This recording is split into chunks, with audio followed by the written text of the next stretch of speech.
Qual que é a diferença de ver aula para estudar? É uma diferença extremamente grande. E se você não consegue perceber essa diferença, fica aí um ponto de alerta para você já mudar aí algumas coisas nos seus estudos. Olha só, ver aula é algo extremamente passivo. Quando eu coloco aula para eu assistir, eu estou recebendo informação.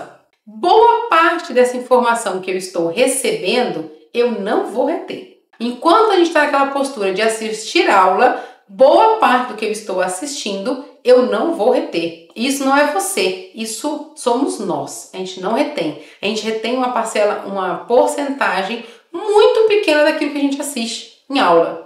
O que é estudar? Estudar é pegar uma lista de exercícios e resolver, quebrar a cabeça resolvendo. Isso é estudar. É diferente de ver aula. Estudar é uma atitude ativa, é você fazer. Assistir aula é você assistir, é passivo. Entende? Então existe aí uma diferença significativa entre uma coisa e outra, entre estudar e entre ver aula. E isso é importante que você veja, tá? Que você entenda. Para você ter uma ideia, eu vou contar um negócio para vocês aqui que eu acho que vocês vão gostar. Tem um experimento que foi feito, olha que bacana, justamente para validar isso. Tem vários experimentos científicos feitos com relação a estudar, a forma de retenção, quanto mais como que eu faço para reter mais informações. Gente, existem muitos estudos científicos sobre isso. E eu vou contar um para vocês aqui rapidinho, que é muito legal para vocês entenderem o que eu tô falando e começarem a colocar em prática. E é por isso que nas nossas aulas, os nossos alunos, a gente faz muito isso. Porque eu baseio todo o método Exata Sem Mistério para os alunos dentro de estudo científico.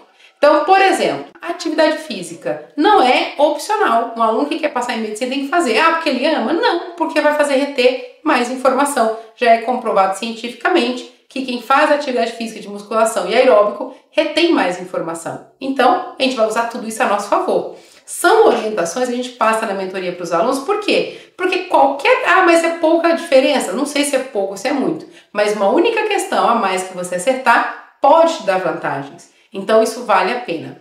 Mas eu vou contar aqui para vocês um caso de um estudo científico que eu já vi e muito legal com relação ao aluno que estuda e o aluno que vê aula. E a diferença até desses dois alunos que estão estudando, para vocês terem uma noção do quanto é importante você quebrar a cabeça. Então, o que é muito bacana que a gente faz? Os alunos, eles fazem muitos exercícios, erra, pede ajuda, erra de novo, pede ajuda, a gente vai fazendo, vai criando linha de raciocínio. Por quê, Débora? Não é mais fácil pegar a resolução? Esse artigo científico, ele vem para responder o questionamento de muitos alunos. Eu bato muito na tecla com os meus alunos que não pode ver resolução. Não pode ver resolução. Ah, mas eu tô com dúvida que eu olho a resolução e entendo. Não, você não entende. Você não pode ver resolução. Aluno que vê resolução de questões, ele não passa. Gente, eu estou falando com vocês algo extremamente sério.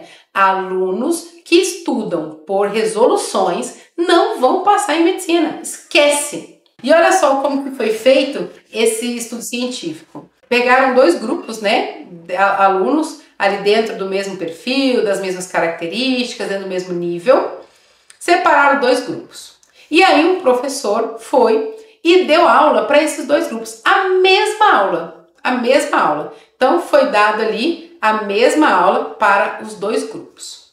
Depois que esses dois grupos tiveram ali a aula, foi dado para dois grupos duas listas de exercícios diferentes. Para o grupo A, foi passado uma lista de exercícios dentro do grau de complexidade da aula. Nada diferente do que o professor deu.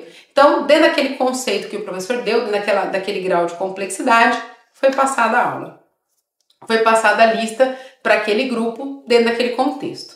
Para o grupo B, passaram uma lista de exercícios muito acima do grau de complexidade da aula. Então, olha só, nós tínhamos um grupo, os dois grupos assistiram a mesma aula. O grupo A recebeu uma lista para resolver dentro do grau de complexidade da aula. E o grupo B recebeu uma lista muito acima da complexidade da aula. Vamos analisar os resultados. Quem vocês acreditam, né? Vocês pensam aí que se deu né, que se saiu melhor na lista de exercícios? O grupo A, que recebeu uma lista dentro da complexidade da aula, ou o grupo B, que recebeu uma lista acima do grau de complexidade? Coloca aí nos comentários para mim o que você acha. O grupo A ou o grupo B? Importante, hein? Uma análise importante. Isso foi um teste feito para a gente entender como que a gente aprende e qual que é a melhor forma de se estudar.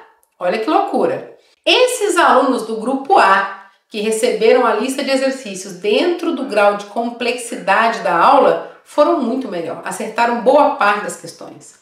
O grupo B se deu mal, né, gente? Óbvio, a lista estava muito acima do nível de complexidade da aula. Então, eles conseguiram fazer malemar ali, fizeram pouca coisa. O B não se deu bem nessa lista.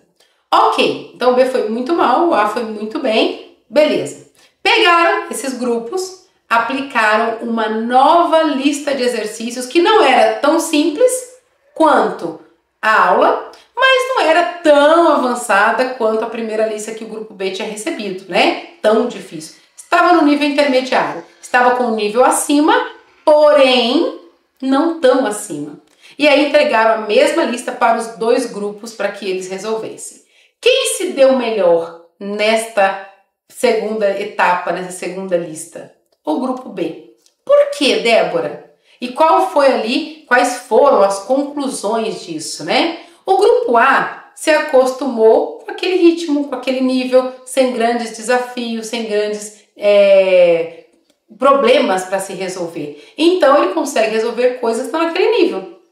Quando a gente vai para uma prova um pouco mais acima, como eu exigi muito desse nível B, quando eu entreguei uma lista um pouco mais baixo, automaticamente ele desenvolveu muito mais. Por quê? Ele criou linha de raciocínio, ele conseguiu pensar em problemas, quebrar a cabeça. Quanto mais eu me esforço, quanto mais eu quebro a cabeça para resolver o exercício, mais facilidade eu tenho para aprender, mais coisas eu retenho e assim as coisas vão fluindo. Por que eu falo isso para vocês? Agora eu vou emendar aqui em estudar por provas anteriores. Existem muitas perguntas, né, com relação eu não posso estudar por provas anteriores? Estudar por provas anteriores é o nosso grupo A. Você se acostuma com aquele tipo de prova, com aquele nível de exercícios. Quando você vai para algo que exige um pouco mais de você, você não consegue fazer. O que você não pode esquecer é que a prova desse ano sempre vai exigir um pouco mais de vocês. Sempre. A prova nunca vai ser igual ao do ano passado. Sempre vai ter alguma coisa um pouco mais complexa, sempre vai ter uma matéria que vai se sobressair com grau de complexidade, porque, gente, o vestibular é isso. O vestibular é assim. Então, quando a gente estuda só por provas anteriores, eu estou nesse grupo A, onde eu estou me acomodando, está confortável para mim estar nessa posição. Entende? Agora, quando eu estou fazendo algo além, quais são as possibilidades, as expectativas para esse ano, resolver questões um pouco acima dentro, lembrando uma coisa, não adianta eu pegar uma questão que não tem nada a ver com a minha prova. Tem que ter a mesma linguagem, tem que ter o mesmo comando, tem que ter a mesma âncora, tem que ter as mesmas palavras-chave. Então, tudo isso, mas com um grau de exigência um pouco maior, eu vou treinando o meu músculo do meu cérebro para resolução de exercícios com mais complexidade. Quando chega na hora da prova, tá tranquila. Consigo fazer, não tem nada de novo, mesmo que tenha um pouco acima da média, ok, tô acostumada a fazer isso, então sem problemas. Então, o que é importante? Por que eu contei essa historinha para vocês? Para dois motivos. Para falar por que estudar é diferente de ver aula. Então, ver aula é passivo, tô acostumada, tô tranquila, acomodada com aquilo. E o segundo motivo, por que só estudar por provas antigas não é suficiente. Entende? Eu preciso ter algo a mais. Eu preciso saber quais são as possibilidades desse ano. Eu preciso saber quais são as tendências desse ano. Eu preciso saber, dentro daquele contexto, o que pode piorar, o que é mais difícil, o que pode piorar para mim. Entende? É disso. Gente, a aprovação da Banca VUNESP ela é simples. Ela é baseada em 3 pilares. Só isso e nada mais. 3 pilares. Se eu dominar conteúdo base, específico de correção, ninguém toma sua vaga. Ninguém toma sua vaga. É simples. Eu não estou dizendo que é fácil. Às vezes o simples é mais difícil, porque a gente quer algo extraordinário, eu quero algo muito difícil. Não, não é. É simples, só que precisa ser feito.